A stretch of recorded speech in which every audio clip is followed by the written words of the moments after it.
And as my sister said, it's not who you know, but it's also who they know.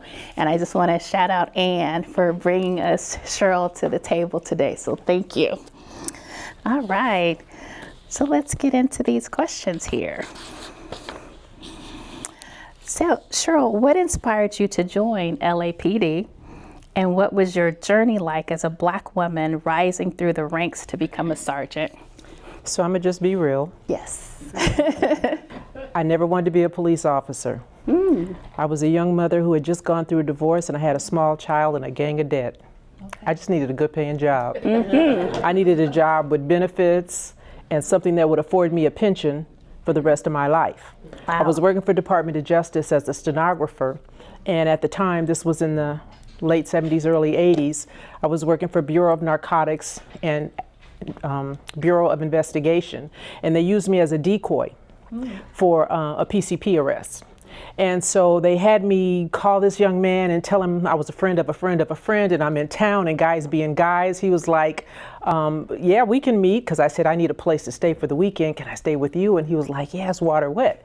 So he met me at the restaurant, and he sat down at the table, and the officers converged on him, and I was like, oh, that was easy. Is this what you do? Because I know what you make, and I know what I make. I need your job. Right. So they said, well, listen, just go join some police department, stay a year, get your post, police officer standards and training, and then lateral back to DOJ.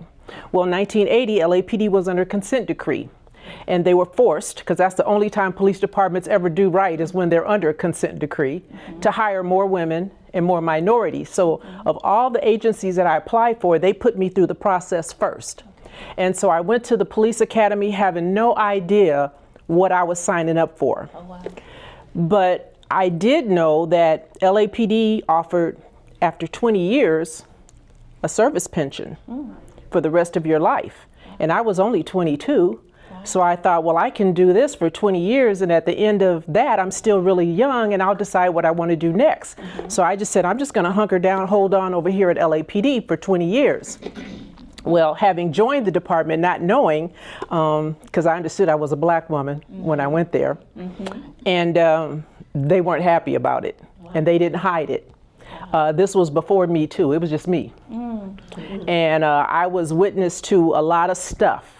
The thing that I think worked to my benefit is that because I look the way that I do, the officers that I worked with didn't know if they could trust me. They didn't know if I would back them. Okay. So they didn't do a lot of foolishness in front of me because they didn't know if I would go back and tell. So it saved me probably from being experienced to a lot of the things that we see now happening on national news across these 18,000 police departments. And sadly, it has not changed. They've gotten better. It's more covert.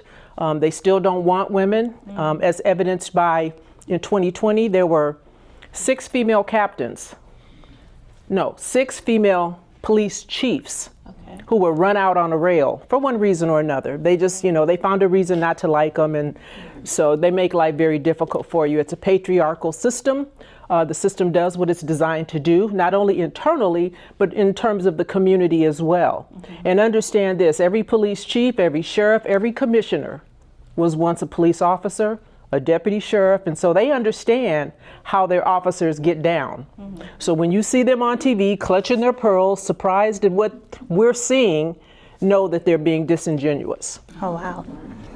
So what led to your transition from law enforcement into advocacy, and how has the shift shaped your perspective on policing and community relationships? So what happened is in 2013, there was a young Black police officer by the name of Christopher Dorner who went on a killing spree. And while I don't condone what he did, I understood exactly how he got there, because everything that he talked about in his manifesto happening to him had happened to me, but 15 years earlier. So I knew what he was saying was true about my department. And as a mother of 4 Black men, I could only imagine how terrifying and frustrating it was for his mom to see my police chief on TV talking about her son in a way that was foreign to her, because she knew that wasn't how her son was. She didn't raise him that way, and she didn't have a platform. So I decided to write my story, because I knew LAPD couldn't say I was crazy. They couldn't say that I shouldn't be a police officer. I didn't go and kill anybody. I'm honorably retired. And I'm proud to say, having spent 20 years in an LAPD uniform, there's not another female, black or white, who can say that they spent 20 years in uniform, in patrol. Wow. So I decided to write my book about my journey. And I did it because I wanted Christopher Dorner's mother, she picked it up to understand the internal workings of the department. And I also wanted police officers to know, if you find yourself similarly situated, murder is not the way to resolve that conflict. And what I didn't know is that when I wrote my book in 2013, it was called Black and Blue, Creation of a Manifesto, that the next year, 2014, Eric Garner, Mike Brown, here in Los Angeles, Ezell Ford, Sandra Bland, Sam DuBose, Kai Gurley. I mean, I could just rattle off names of young black men and women who were killed at the hands of police officers. And what would happen is I would see families on TV and they would shove a mic in their face and they would say, well, what would you like to say to the police chief? And they're like, I don't know what to say. I just know that my son shouldn't have been shot 15 times because he had an air freshener hanging from his rearview mirror. And so I said, well, I know what they should be asking, and I know what others should be asking of their police departments. And so I decided to, because I had someone who knew of my book, afforded me the opportunity to start speaking on TV, on CNN, on MSNBC, because when you see police officers, they're usually administrators, chiefs of police, they're usually white men. And so I bring a very unique perspective, and that put me in a place where I could speak truth to power and say to these families what I would say if I were them, what I would want them to ask for of a police chief, because police chiefs are very savvy, and when they get up on TV in front of a bank of cameras, they know what to say to make it sound like, well, you know, there was something that happened, you know, just before that camera came on, the camcorder, or there's a reason why the officer's camcorder didn't come on. But there's never really any reason for an officer to use unnecessary excessive force, but for you piss them off. I had a term, contempt of cop. You piss them off, and then there's a price to pay. And it can generally be a ticket. It could be an officer arresting you on a Friday, knowing that it's bogus, knowing it's going to be a DA reject, and knowing that on Monday you'll be kicked out, but you've just spent 72 hours in jail. You don't have the financial wherewithal to get out. And so I wanted people to understand just how the department worked. And so I wanted to give them the words to say and ask for should they have an opportunity to sit down in front of a police chief. And that led me to my second book, which is, it includes my first book, Creation of a Manifesto, which chronicles my career. But then I added the advocacy work because I started meeting families of folks who had lost loved ones at the hands of an errant police officer. And so I wanted, hopefully, families to sit down with your loved ones and say, listen, I know you know your rights, young people. I got some millennials at the house, right? But when you challenge a police officer, it's not going to end good. And so my hope was to save a life and also encourage others who look like me to get on these police departments, because change is going to come from within. Within, yes. Wow, yes. So how do you think mental health challenges impact police officers on their job, and what resources do you believe are needed to better support them? You know, one of the things that frustrates me, and I don't know why police departments are this way, you know, I wish there were more women police chiefs, because I think girls rock, right? And we just do things different and better. It's not sexy to ask for help, particularly if you're a guy, particularly if you're a cop. And I think what happens is that, first of all, police officers only get psychologically evaluated when we're first hired. And then never again unless you're involved in a deadly use of force incident. Now, I spent 20 years in patrol. I never shot anybody. So nobody talked to me. But I was exposed to some really gnarly stuff day in and day out, and things that really let me know that because of what I saw, I need to have a fireside chat with somebody. And police officers don't do that because they don't want to be harassed in a roll call. They don't want to be made fun of. And I think what ultimately happens is we see aggression. We see overzealous cops in the field taking out some of that angst on the community because they are dealing with trauma that they have not resolved. And so I wish police departments would do more in terms of employee assistance type programs for police officers. Suicides are high. They don't talk about that. It's not sexy to talk about. Divorce rates are high. Domestic violence is a thing within police departments. I know this to be true from my own personal experience. And so unless and until you admit there's a problem, then there's nothing to fix. Wow. Thank you. In what ways does mental health play a role in policing, both in terms of officers' well-being and how law enforcement interacts with the community?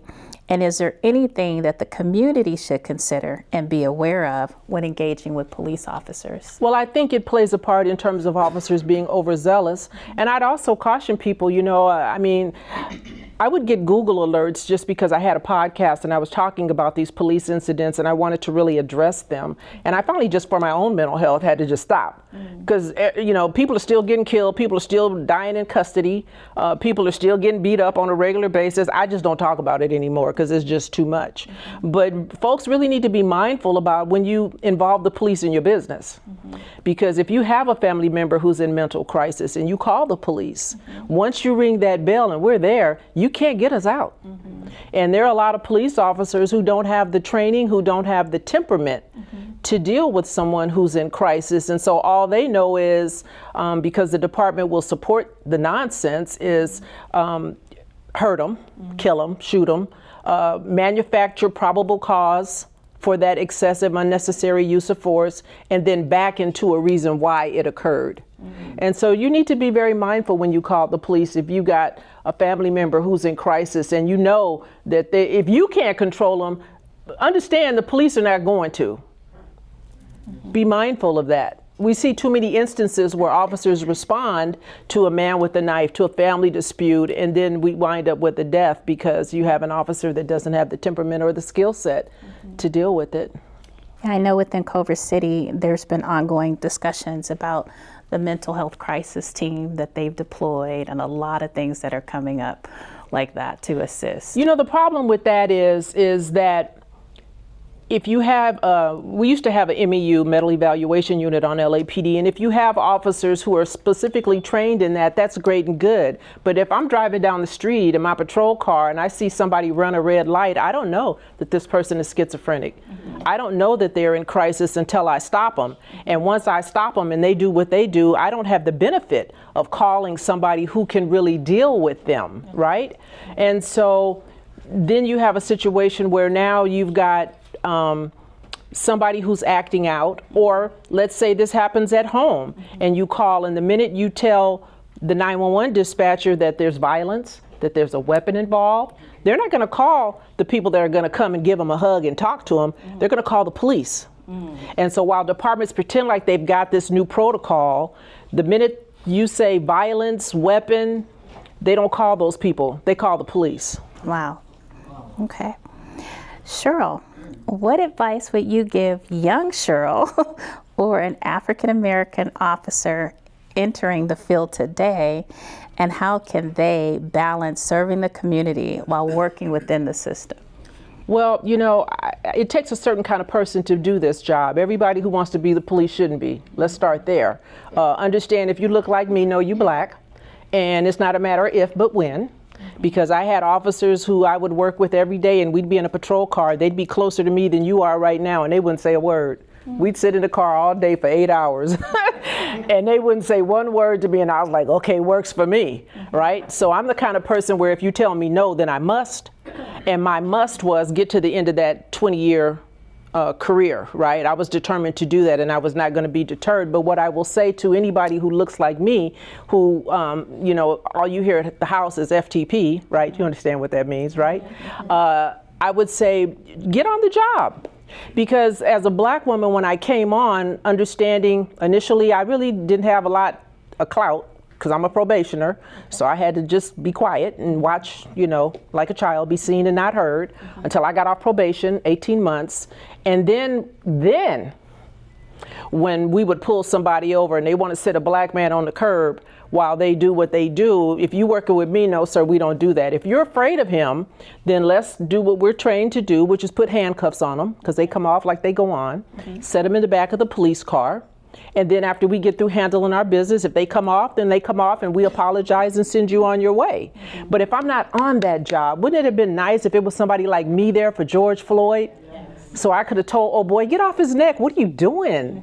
Or if I was outside of the home of the young girl in Texas, I can't say her name right now, who's playing a video game with her nephew, and the officer came up and saw her playing the video game and shot through the house. Wouldn't it have been nice if it was somebody who looked like me, who could say, put your gun up, what you doing? Right. Because I don't have a problem challenging officers who might do some foolishness. It didn't happen often, but I would say, no, we don't sit people on the curb.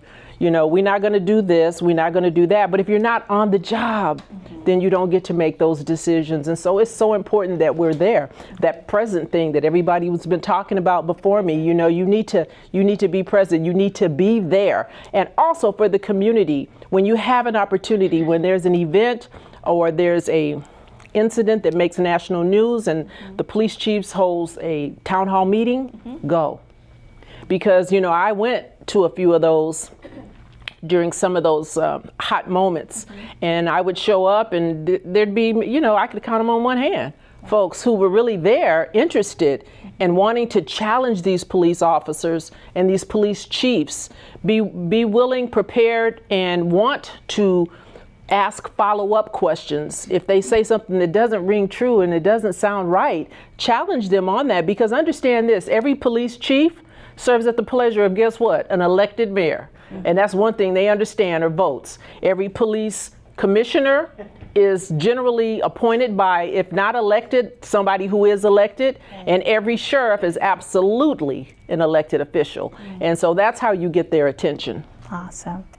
Well, thank you so much, Cheryl, for being here and being present and being one of our hidden figures. We appreciate you. I appreciate you. Thank you for all your input.